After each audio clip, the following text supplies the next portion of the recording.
गांडेय विधानसभा seat सभी सीटों से हॉट होने वाली है, क्योंकि इसी विधानसभा से हेमंत सोरेन की पत्नी कल्पना सोरेन दोबारा मैदान में उतरने वाली है। तो दूसरी ओर कल्पना सोरेन को टक्कर देने के लिए मामा भांजा मैदान में उतर चुके हैं। इसी बीच भाजपा के कुछ संभावित उम्मीदवारों के नाम भी सामने आए हैं जो कल्पना सोरेन के खिलाफ चुनाव लड़ेंगे। नमस्कार दोस्तों, स्वागत है आज के इस वीडियो में और आप देखना शुरू कर चुके हैं द पंचायत न्यूज की स्पेशल रिपोर्ट सियासी हलचल और मैं हूं आशीष। गांडेय विधानसभा सीट भाजपा के लिए प्रतिष्ठा की सीट बन चुकी है। चूंकि यह क्षेत्र गिरिडीह जिला में पड़ता है और भाजपा के प्रदेश अध्यक्ष बाबूलाल मरांडी इसी जिले से आते हैं। यह विधानसभा क्षेत्र कोडरमा लोकसभा के अंतर्गत आता है, जिसके सांसद केंद्रीय मंत्री अन्नपूर्णा देवी है। ऐसे में इस सीट पर भाजपा हर हाल में फतह पाना चाहती है, क्योंकि इस सीट को जीतना बीजेपी के लिए नाक का सवाल बन गया है। इस सीट पर 4 महीना पहले ही उपचुनाव हुआ था। इस उपचुनाव में झामुमो ने कल्पना सोरेन को उम्मीदवार बनाया, तो वहीं भाजपा ने दिलीप वर्मा को अपना प्रत्याशी बनाया था।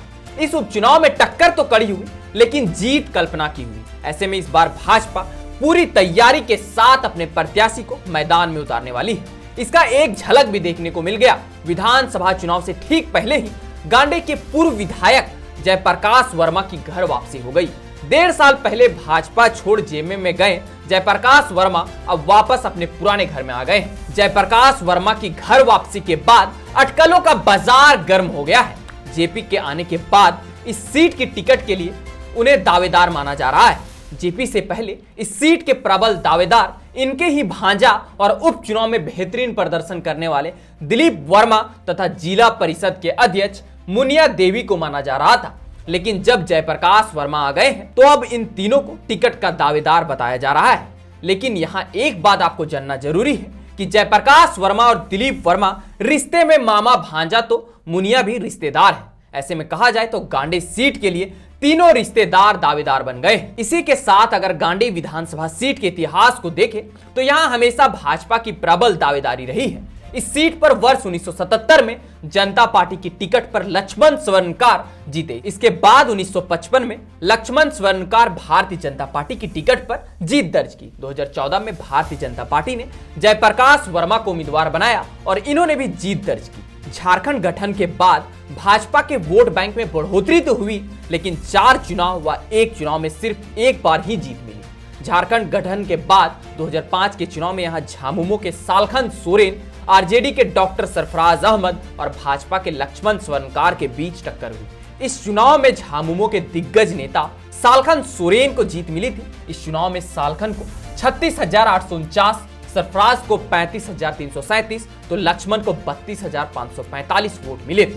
इसी तरह 2009 के चुनाव में कांग्रेस की टिकट पर खड़े डॉक्टर सरफराज अहमद को जीत मिली थी। इस चुनाव में सरफराज को 39,626, तो झामुमो के सालखन सोरेन को 31,170 वोट मिले थे। 2009 के चुनाव में भाजपा का वोट घटा और इस चुनाव में भाजपा प्रत्याशी पूनम प्रकाश को 21,865 वोट ही मिले। वहीं 2014 के चुनाव में भाजपा के वोट में बढ़ोतरी हुई। इस बार 48,838 वोट लाकर भाजपा प्रत्याशी जयप्रकाश वर्मा जीते थे। इस चुनाव में झामुमो के सालखन सोरेन को 38,559, तो कांग्रेस प्रत्याशी डॉक्टर सरफराज अहमद को 35,727 वोट मिले थे। वहीं 2019 के चुनाव में भाजपा का वोट फिर बढ़ा, लेकिन महागठबंधन की तरफ से झामुमो की टिकट पर मैदान में उतरे डॉक्टर सरफराज अहमद ने बाजी मार ली। इस चुनाव में सरफराज को 65,023 वोट मिले, जबकि जयप्रकाश वर्मा को 58,168 वोट ही मिले थे। 2023 में विधायक सरफराज अहमद ने इस्तीफा दे दिया। ऐसे में लोकसभा के साथ यहाँ विधानसभा चुनाव हुआ। इस उपचुनाव में झामुमो ने यहाँ से हेमंत सोरेन की पत्नी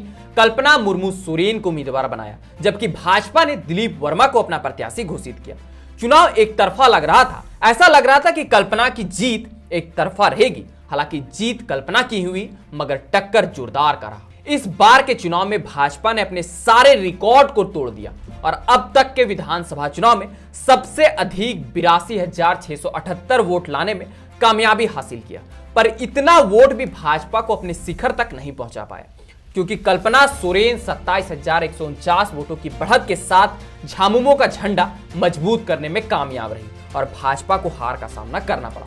इस चुनाव में कल्पना सोरेन को कुल 1,98,027 वोट मिले थे, जो दिलीप वर्मा से कहीं ज्यादा थे। इस जीत को देखते हुए इस बात की पूरी संभावना है कि झामुमो फिर से यहां कल्पना मुर्मू सोरेन को ही उम्मीदवार बनाएगी।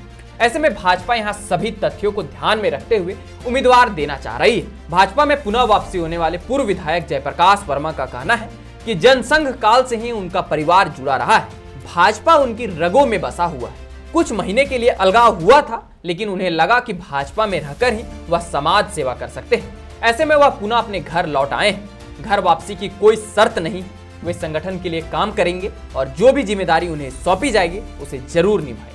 वहीं जिला परिषद के अध्यक्ष मुनिया देवी भी टिकट की दावेदारी कर रही है। मुनिया देवी का कहना है कि गांडे उनका मायके है और यहाँ के हर एक गांव घर से वह वाकिफ है। यहाँ के लोग भी उनसे स्नेह करते हैं और खासकर महिलाओं को यह उम्मीद है कि पार्टी महिला को उम्मीदवार बनाएगी और उन्हें मौका मिल सकता है। वैसे संगठन का निर्णय जो होगा वही सर्वोपरि है, वह हर निर्णय को मानेगी। यह तो दावेदारों की अपनी राय थी, पर राजनीतिक में जो दिखता है वह होता नहीं। अब देखना दिलचस्प होगा कि गांडे से कल्पना के खिलाफ मामा मैदान में उतरते हैं या फिर भांजा। इसे लेकर आप क्या सोचते हैं यह हमें कमेंट में जरूर बताएं और यह वीडियो अगर आपको इन्फॉर्मेटिव लगे तो अपने दोस्तों के साथ शेयर जरूर करें और साथ ही साथ हमारे इस YouTube चैनल को सब्सक्राइब भी जरूर कर लें। तो चलिए मिलते हैं अगले इसी प्रकार के कुछ और वीडियो के साथ, तब तक के लिए आप सबों को झारखंडी जोहार।